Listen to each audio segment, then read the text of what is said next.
very warm welcome to all of you. It's lovely to see you here. My name is Jenny Bozak. I'm a full professor here in DCU Business School. My background is actually organizational psychology. And I have the huge pleasure of being the program chair for our MSc in organizational psychology. What I'm going to do today is give you an overview of our exciting program, which I believe you're interested in.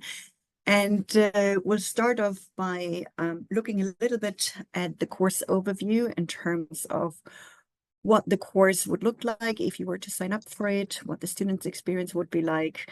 We will then be looking at the course outcomes, the course experience in particular. And then if you have any questions, please do drop them in the chat as we go along, and I'll try to pay attention to the chat box as best as possible. And otherwise, we have time at the end for those kinds of questions.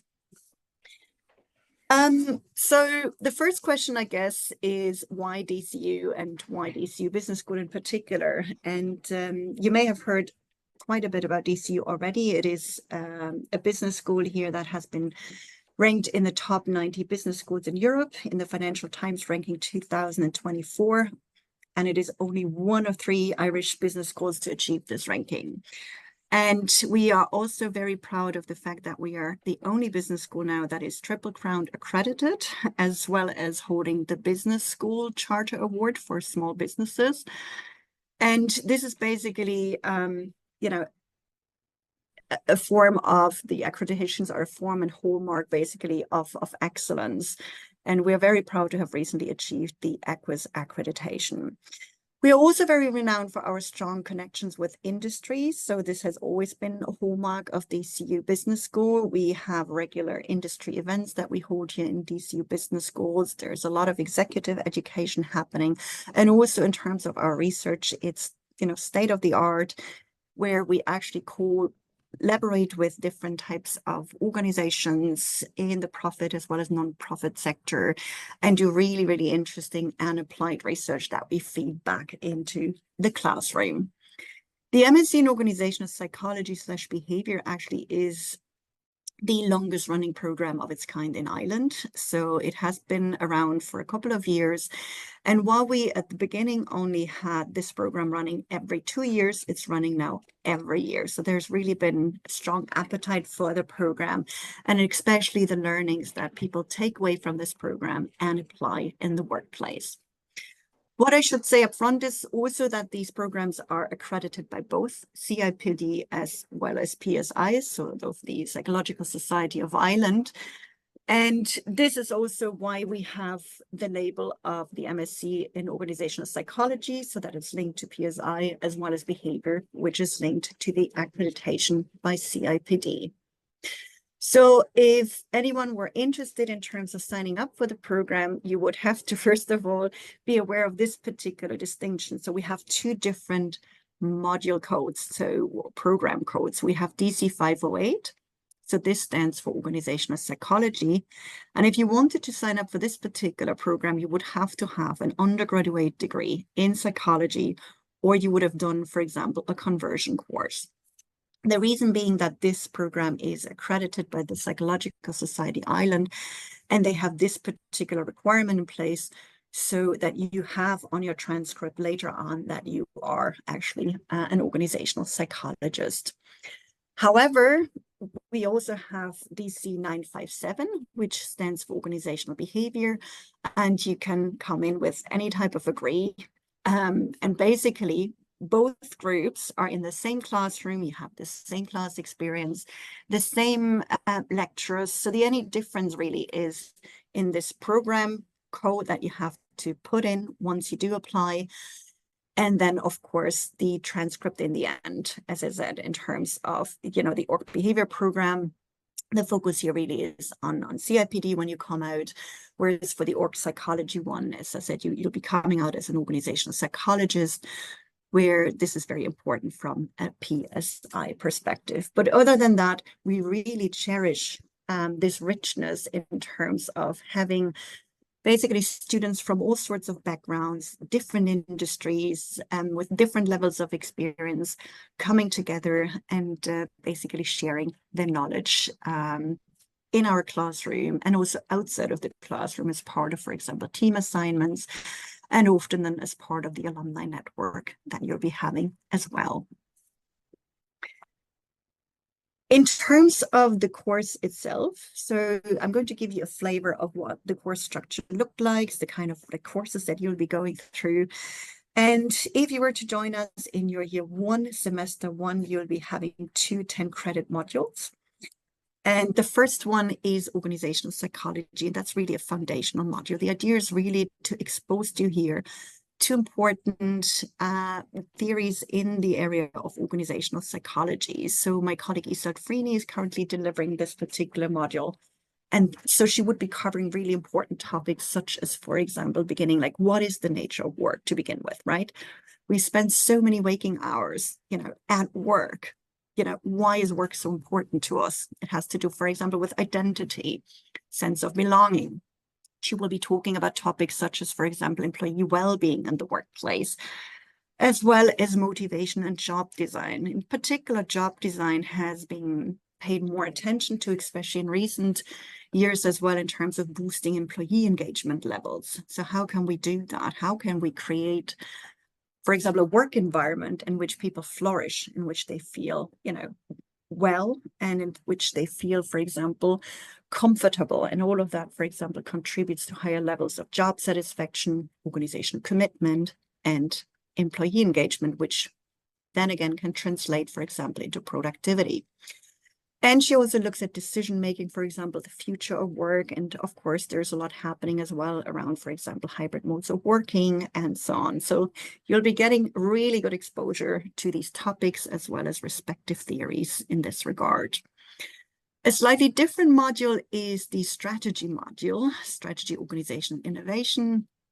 That's led by my colleague Malcolm Brady, and he is a management scholar by background with particular emphasis on strategic management. And so here the idea is that, well, it's all good and well that you, for example, as a leader are able to lead a team, or that you're making, for example, job design innovations that can boost, for example, employee engagement levels. But how do these initiatives and actions actually align with the broader strategy in the organization, right? You obviously want to make sure that you're all marching into the same direction. So here, Malcolm basically is going to introduce you to different types of management, theories. He is going to talk to you about broader organizational strategy, structures in organizations, and also the role of innovation in driving and shaping organizational theory. Semester 2 then of year 1 is going to look at 2 different modules. One is leadership and change. That's a module that I'm jointly delivering with our professor in OB, Patrick Flood.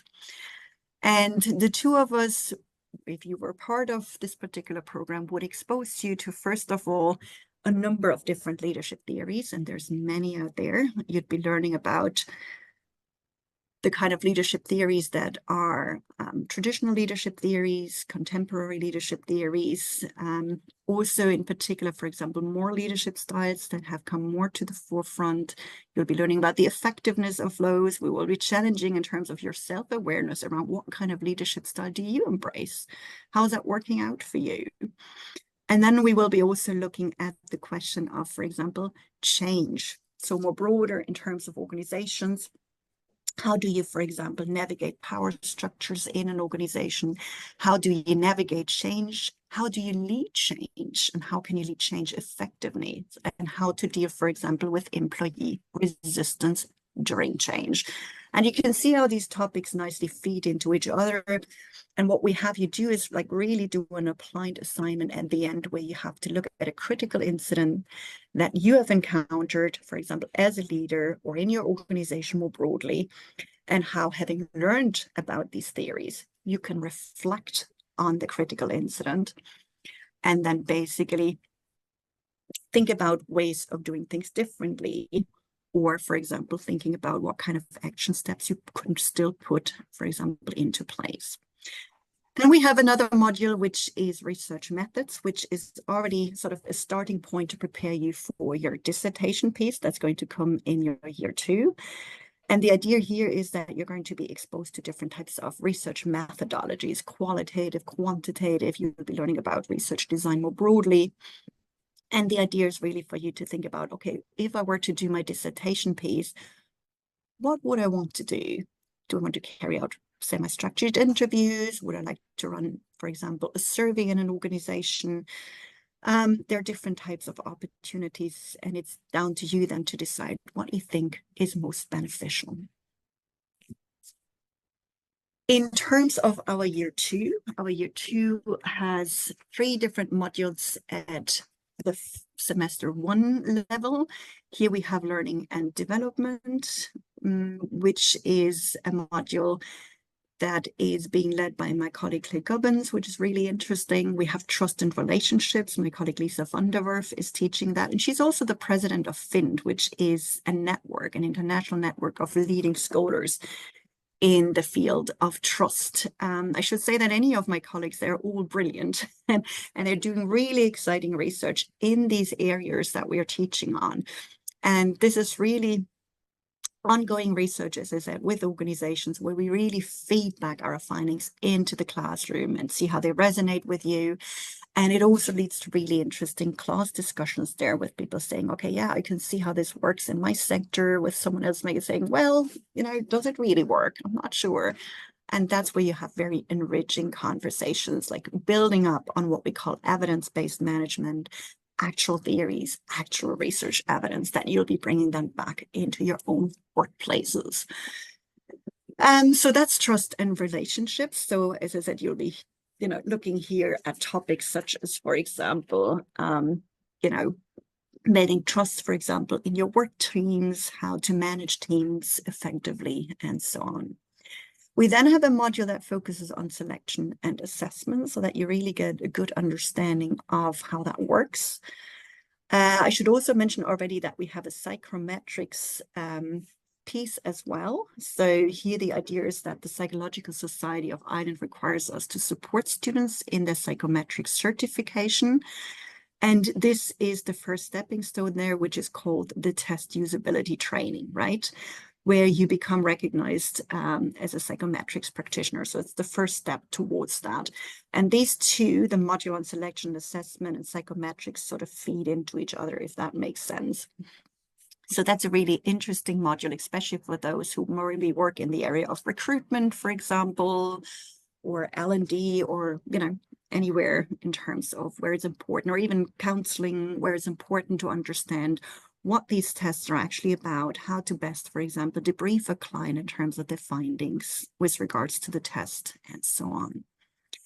And then we have a year 2, semester 2 set of modules. So here we have practicing organizational psychology and coaching and mentoring. And you can already see that these modules are a bit more applied. And of course, an important piece also of the sort of year 2, semester 2 sort of setup is the dissertation itself. We really, have that sort of second semester in year 2 a little bit lighter in order to give more room for you to actually finish up your dissertation. And that's a piece of work that you can identify yourself. So often from the organizational psychology module that ESOL would be teaching, you might be thinking, oh, that's a really interesting area that I'd like to be looking further into. For example, I had a number of students that were looking into job crafting most recently to see, is it worth doing that, for example, in my work environment? Can I boost, for example, employee engagement levels by introducing the proactive idea of job crafting? Or you might be interested in something around trust, or something around, I don't know, psychological safety. In any case, you'll be exposed to many different topics, literatures, where you say, ooh, this resonates with me, and that's what I want to do my dissertation research on. And as I said, you can then also choose what kind of methodology you want to use in order to examine that research question, qualitative, quantitative. And you'll be assigned a supervisor at the end of year 1, where we ideally maximize the fit as best as possible. So depending on what research areas people have, you'll be getting a supervisor that's quite aligned to that in order to get the best supervision. And these dissertations are due in early June. So actually the current cohort just submitted on Friday. So I had a lot of dissertations coming in, and I'm very much looking forward to reading the dissertations now. And it's always wonderful to see, because this is the end piece that you're going to see. It's wonderful to see all of our students excel in those and really bringing all this knowledge together that they have gathered over the course of those 2 years. And to do this in a very strong, academic manner. Okay, so I was already talking about my colleagues there. So who are they? So these are some of the lecturers who are teaching on the MSc in Organisational Psychology Behaviour. There is Professor Finian Buckley, who's a full prof in Organisational Psychology. So he's strong in learning and development, for example. Professor Isolde Freeney, who used to be the previous program director, who is a full prof in organizational psychology and behavior with a strong emphasis on employee well-being. She also does a lot of work on career transitions at the moment, for example, from, let's say, maternity leave back into the workplace, or she's also looking at broader career transitions, career transitions, for example, at the moment in terms of her research. We have Dr. Malcolm Brady. As I was saying, he has a more strategic management background and also is teaching on this particular subject as part of our program. So the focus here is strategy, organization, innovation when it comes to his research. Patrick Flood, who is our full prof in OB, he has a very strong emphasis on leadership, teaches jointly with me the leadership and change module, and also more broadly works in the area of, HRM and HRM systems. And then we have Lisa van der Werf, who is a prof in organizational psychology, very strong on research methods, and would have delivered the module there as well. And as I said, trust is really what she stands for, as in particular also the president of FIND. And then Professor Claire Gubbins, who is a prof in HRM and organizational behavior. She does a lot of work in the space of L&D with, organizations together, and also in the area of social networks. And then there's myself. So I'm the program chair, but I also am a scholar who is very passionate about my research. So my area really is, on the one hand, women in leadership and diversity more broadly. I'm very enthusiastic about this field. And then on the other hand, similar to Isolde, I would be doing a lot of work in the space of employee well-being in the workplace. And so that's the team. As I was saying, they all very much enjoy teaching on the program, and we all have still very strong sort of connections to our former students and current alumni. And you will probably get this sense of passion as soon as you're in the classroom. I think it's something that really springs over, and it's this, it's this atmosphere in the classroom, I think, which is really, really unique in terms of this particular program. Okay, let me move on here to talk a little bit further about the course. So one of the things that I should stress is that we consider ourselves a learning community.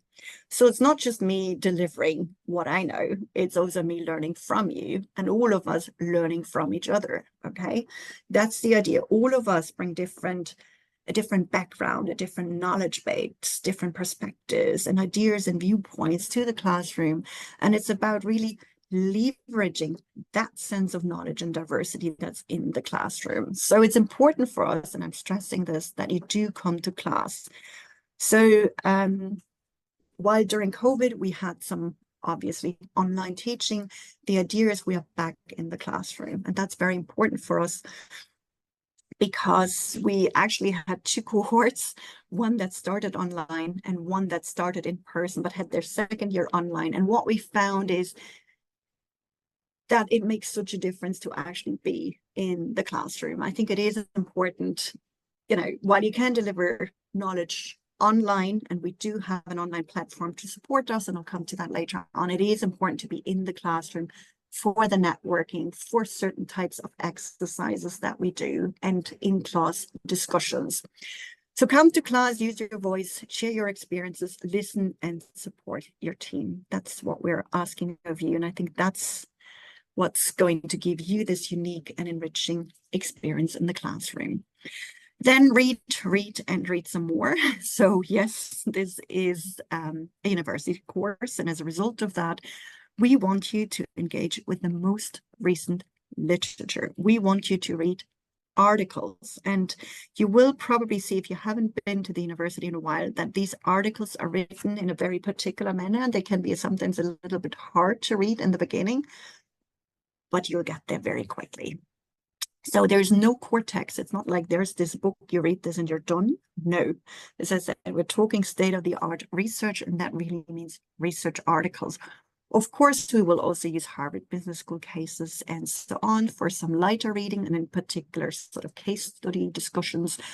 But we want you to really get this evidence-based logic and practice, which is very important for us in terms of you taking this away from DCU Business School back into the workplace. In terms of assessments, there's no exams. That's the good news. We only have continuous assessments. And we have both individual assessments as well as group assessments. Now, the majority are individual assessments, which is beneficial for you because some of it is really targeted towards, let's say, workplace experiences that you have, where you can zoom in a little bit more. As I said, for example, with regards to our leadership and change assignment, right? You can identify a critical incident in your workplace or something that has, happened within your organization, and make that assignment about that experience and how you learn from it through the use of these frameworks and theories that you've learned about. But we also want you to have that, experience of learning from each other. And as a result of that, we also have some, but fewer group assessments, where as a part of a small team, you'll be working, let's say, on a case study, for example, for ESOL's module, or some type of other, sort of presentation. And that gives you the opportunity then to get to know each other more, to work jointly, to share knowledge, and to come up with a group project. So you have the benefits of both the individual as well as the group assignment. In terms of who this program is for, really, I should probably say anyone, right? Anyone who is interested in learning more about people management, how to design, as I said, workplaces where people flourish, are engaged, feel healthy, where people become more proactive, So I'd say pretty much for anyone, but in terms of the students that we do see is we have students from a mix of industry, tech, pharma, consultancy, education, and so on. It varies every year, and is really fascinating to see that diversity in terms of roles. They come from, as I said, different industry, from different organizations, for-profit, non-profit organizations. They have different levels of experience, right? We do expect a certain level of experience when individuals do apply, so usually a minimum of 5 years. We admit a very small number of students who might come straight from their undergraduate program, but just for the sake that they're very strong academically. And they might be also then beneficial to their teams because they're, for example, very good in terms of still academic writing and reading and those kinds of skills. But more generally, as I said, there is a strong sort of span in terms of the age profile of our sort of students. As I said, a lot of diversity when it comes to their backgrounds, their sort of previous sort of subjects of study and so on. And it is this diversity which leads to absolutely fascinating discussions in the classroom and a wonderful learning experience. Why do people choose the course? Some because they envision a career change, right? They want to move, for example, from particular career to a different one, often mid-career sort of changes. Some, for example, aspire to get promoted, and they see this course as an opportunity to learn more those kinds of people management skills that might be required when you're coming from, let's say, a more technical role. But also more broadly in terms of career progression. And then, as I said, more broader people management skills and leading people. So I've had, for example, a student in the program who was an engineer by background who said, look, I know so much about, for example, let's say, rolling out, for example, lean in a pharmaceutical company, or how to manage certain types of processes from the technical side. But what I really need to know is more so is how to, for example, lead change, right? We have new change initiatives. And, how do I do this in a manner that both the organization benefits, but also the employees are, for example, going through that change process in a good way? How do I do that? How can I support them best? And that's what I need to learn. So this is this understanding of, I love my current role, but I need to learn more in order to step up in terms of leading people. Where our grads work, so this is just a small flavor. You can imagine we've been running this program for a number of years, right? So there's way more organizations that you can imagine. This is just a few of them. So one of my recent grads, for example, has gone to Grant Thornton, for example, and has just been promoted there, which is absolutely wonderful. And I said that we have students pretty much in any types of industries and organizations that you can think of. Just in terms of the course experience, you might have heard this or seen this already from the website. The classes are such that you should free up one afternoon/early evening every week. So for the coming intake this autumn, the classes are going to be on Tuesdays from 3 to 8. And as I said, we really want you to be there in person. We do have an online learning environment that supports the learning, and I'll come to that in a moment, but it's a supplement, and I really have to stress that. The idea is not to fully rely on that. And then as I said, we have teamwork as embedded in our sort of program, where you work on, for example, joint team assignments, and are also being assessed in this regard. With regards to the teams, I had one student call me up the other day, and she said, I love teamwork, but at the same time, I'm a bit cautious around it. How does that really work, and how do I manage that? If there's some team members who feel a bit different about managing this process. And I said, well, we want to have teamwork included in the program because, as I said, it is an important learning experience for all of you, rather than just focusing on your individual assignments. That's where you actually have more knowledge exchange happening, and you'll come up with a joint product as well. But in order to make that work, because everybody's busy, everyone has work commitments, family commitments often, or other types of private commitments, or even business travel, the idea is that you basically put that out on the table, and we're working here with team contracts. So the idea is that you're very clear about, what your commitments are, that you think through with your teams in terms of how to manage the process best, to think about setting clear expectations and also norms within your teams. And then this can be a really, really wonderful experience in terms of not just, as I said, working on your own in those assignments, but actually working jointly on assignments. And often these teams become friendships, like long-standing friendships, long after that program is, finished. So I still run into sometimes alumni who are saying, or even I see them on Facebook actually posting pictures where I see, oh, it's not just this person, but look, there's this person and that person from the program, and they just went out for a glass of wine, or they just met each other's weddings and those kinds of things.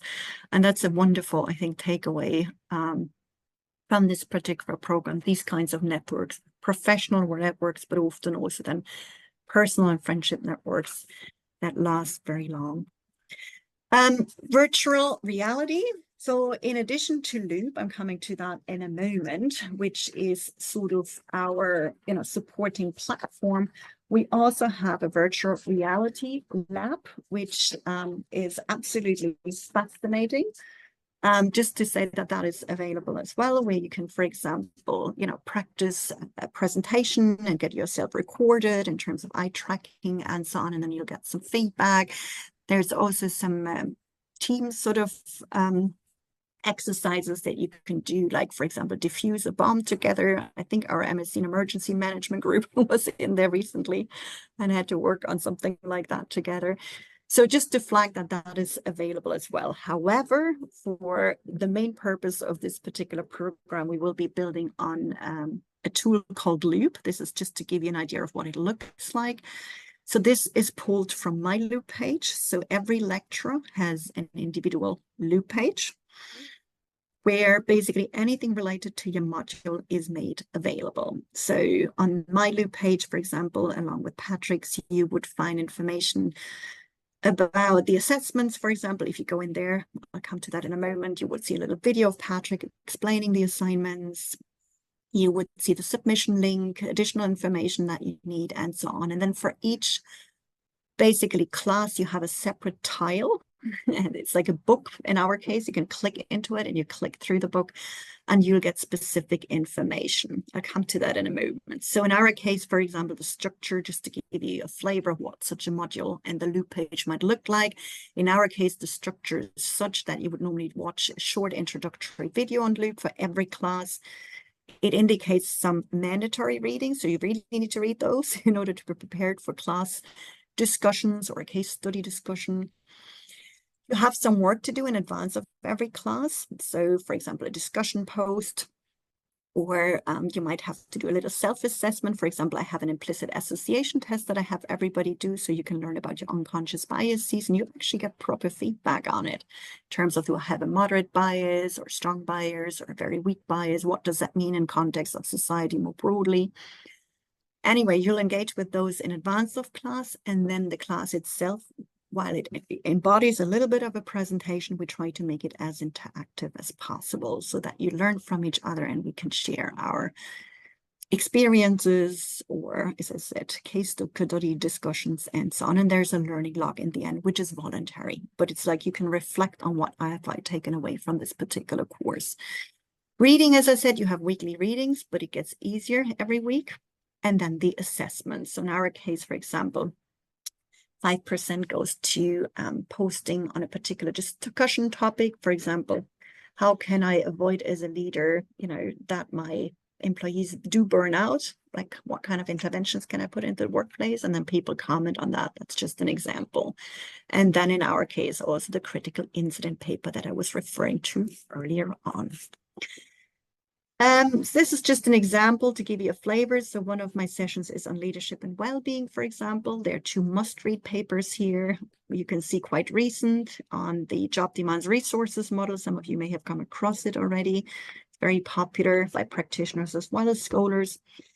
Then turn the job you have into the job that you want. It's a little bit older, but that's the seminal paper on job crafting in Harvard Business Review. The reason why I have my students read that is because they actually have to engage in a job crafting exercise and in peer coaching sessions, right, where you learn from each other in terms of how you can craft your job in a way that it becomes more the job that energizes you and is more meaningful to you. Then a discussion forum to complete. For example, as a leader, how can you promote work engagement and well-being in the workplace? And then you would post on it. You would also see the posts of your classmates, and that's where you learn from it and say, that's interesting. I never thought about that.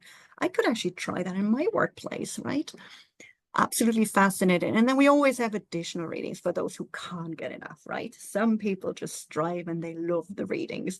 And especially if you're thinking about, that's an interesting topic for my dissertation, these additional readings give you a good starting point to say, look, this is where I delve deeper into the literature. And that's roughly it from me in terms of the overview of the program. What I should say up front is that if any one of you is interested in maybe learning a little bit more about our alumni students, our grads, basically, I can certainly put you in touch with some of them. Just recently, I sent an email to someone who was really thinking about a career change and signing up for the program. He said, look, where do your, students end up and what kind of roles? And I said, look, here's just a few examples that you can look up on LinkedIn, and it gives you a good idea. But even in LinkedIn, if you put in this particular program, for example, in DCU, you should easily find our alumni. And I believe that they probably more so might give you then I, give you also a good testament of this particular program and whether they have enjoyed it and what was particularly enjoyable about it. Okay, so let me just jump out here. I have